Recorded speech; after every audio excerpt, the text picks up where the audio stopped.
Hi, everybody from Tucson. Just go ahead, Brian. Yeah, go ahead, Mike. Okay, great. Thanks for having me. I'm excited to talk to you a little bit about a project we've been working on now for, it's actually going on 6 years. This is a tool called myRAINge, and it's a tool for rangeland precipitation monitoring. This project started where we had a project here in central Arizona where we were working with ranchers and the Forest Service on drought planning. And through our assessment, we learned a little bit about how precipitation monitoring was done on rangelands. And one of the discussions that came up in trying to assess, what kinds of new tools and information would be helpful for drought management, drought monitoring, and drought planning on rangelands was just the simple aspect of rain gauges. And this was a quote from one of the rangeland specialists we were working with was they felt that having more rain gauges would really help in situations where there was uncertainty as to whether or not there were longer term drought conditions, shorter term drought conditions, or grazing interactions. And so we kind of took it upon ourselves to develop a project. We put together a working group of both ranchers and land managers in Arizona to see what we could do as far as simple technologies and some higher tech online tools and try to integrate those two things. So this was new to me. I'm, trained as a meteorologist and climatologist, and familiar with tipping bucket gauges and the backyard cocoa rods gauges and the plastic ones that we use in sort of backyard monitoring. Did not realize that there's a long history of doing cumulative monitoring on land for land management and on long-term experimental plots out in the West. And one of the adaptations has been to develop simple capped PVC gauges. And basically, they're just rain gauges that fill up over time. So they have a little bit of some kind of evaporation barrier that's often some kind of oil, a thin layer. And if you set that out, the precipitation occurs and you measure it cumulatively over time. So it's a little bit different than emptying a gauge every time. So that led to us to think about what's that type of monitoring, what's it used for? How can we improve upon it? And how can we bring some technology and some new information to make this an easier task if this is the way that it's occurring out on these remote landscapes? So in U of A Cooperative Extension, working with the team of our agents and range monitoring specialists, thinking about how to best place these gauges, read them, and managing and utilizing the observations.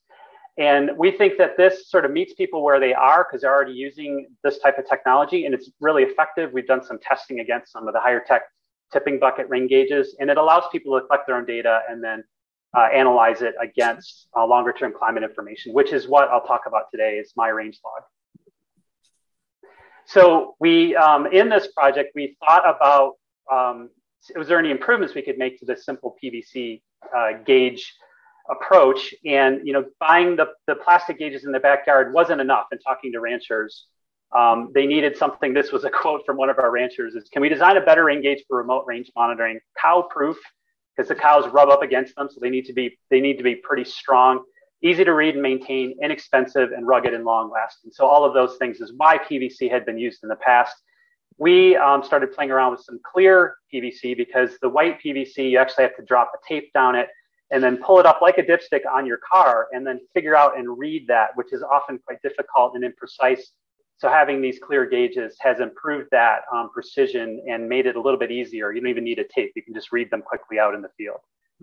So we developed this online guide about how to build your own, do-it-yourself, clear plastic PVC gauge. You can buy this clear PVC plastic Schedule 40 UV stabilized pretty readily. And so this guide walks you through that construction. And then working with this group too, we put together a best practices guide. So listening, learning from them about what worked for them, and then bringing in some of the science that we've had from different research projects to try to integrate all of these different ways of thinking about where to put gauges, how often to read them, how to optimize your whole monitoring related to these types of gauges. So these cumulative observations can really, I think, be quite useful for monitoring and triggering existing drought plans. And so this would be a case example we use in some of our trainings is thinking about a gauge that is emptied at the beginning of the monsoon down here in Arizona and thinking about historically, what is the accumulation on average, which is that black line. We're just basically taking prism data, daily prism data for the last 40 years or so, and then creating these little cumulative plots at these locations where the gauges get laid out. And then as you read your gauge, you can compare it to the cumulative observations and see if it's unusually dry for these different checkpoints through the season, or it's unusually wet. And that can give you some indication if you just put that gauge out there, you don't have a long-term historical record that you can then use this information to sort of assess whether or not you could make a management decision, trigger a drought plan, or do something different. So that plot in the previous page is, I made a lightweight version of what we're going to talk about in my range log here. This is a little Shiny app where it pulls that daily prism data, extracts it, and makes these cumulative curves. So these you can download them and print them out, and you can, as we did in our change, you just throw it on the dashboard, so it's always available to you. But what we heard through our group, our precipitation monitoring working group, was that there was a group that actually wanted an online tool and worked with us to develop what that might look like. And that's what myRAINge log actually is. So myRAINge log is a free web-based account management system where you can have as many rain gauges. You create a single account, you can put as many of your rain gauges in it. And again, this is designed for cumulative monitoring. So if you set a gauge out, you know the zero level on it, or you've emptied it, you can check it as it accumulates throughout the year and then empty it and then hit a reset in the system here. And it will continue to keep track of the math of this sort of accumulation, reset. So if you get into this site, you create this, you have this gauge page here. Everything is tied to the date range, which will change the totals on your gauge dashboard here. This is highlighting the last total of the last observation that you had here. And as you change that date range at the top, it will change the totals on this gauge page on your dashboard. If you can add a gauge, we simply click that, the add gauge, or the plus button here to add an observation. This is what the individual gauge summary looks like. You can have photos uploaded with it, any kinds of notes. It gives you the simple accumulation. And then if you click on view report, you get some more detailed information as far as some of the historical climate, which I'll show you in the next slide. Also on this particular page are the preferences where you can actually hide your gauge. So you can make this completely private. If you don't want to share information, just use it for your own observations and your own monitoring. That's totally fine. You can also open this gauge up to a public map where others can see it too. So it both has the ability to be sort of crowdsourced, sharing the information, or just sort of a private management system for your own purposes. So as we generate that report, this is where we pull that prism data again, just like the Precip logbook generator, and we can see our observations, which are the black line at the bottom, the actual prism estimation at that location of your gauge, and then the historical sort of plume of the cumulative observations in these different percentiles. We've got them organized around these sort of strange breakpoints that we're trying to relate them to standardized precipitation index percentiles if we were thinking of this as normally distributed, but it gives us a sense of like -1, -2, +1, +2, and then that median right there in the middle. Okay, and we can also, in this particular page, add previous years. So the report generator allows you to also add previous years. So you can look for years that your own observations and previous prism observations to just compare these different periods in time. Okay, and so then at the bottom here too, we also have the tables and then the map here. The tables are any observations that you would add and pictures that go into your log as well. So this is a particular, this is my backyard gauge I've been using for the last couple of years, taking pictures of the gauge, and then it gives you an indication of what the percentiles were as far as being very dry in your observation and the estimated as well. Another feature that we added, this was through working with the monitoring group, was wanting the ability to be able to share these observations. So you can create this report, have this custom link, and then stick it in an email. You could tweet it, you can use it in any way, and it will directly, the person clicking that link will open up and see this report.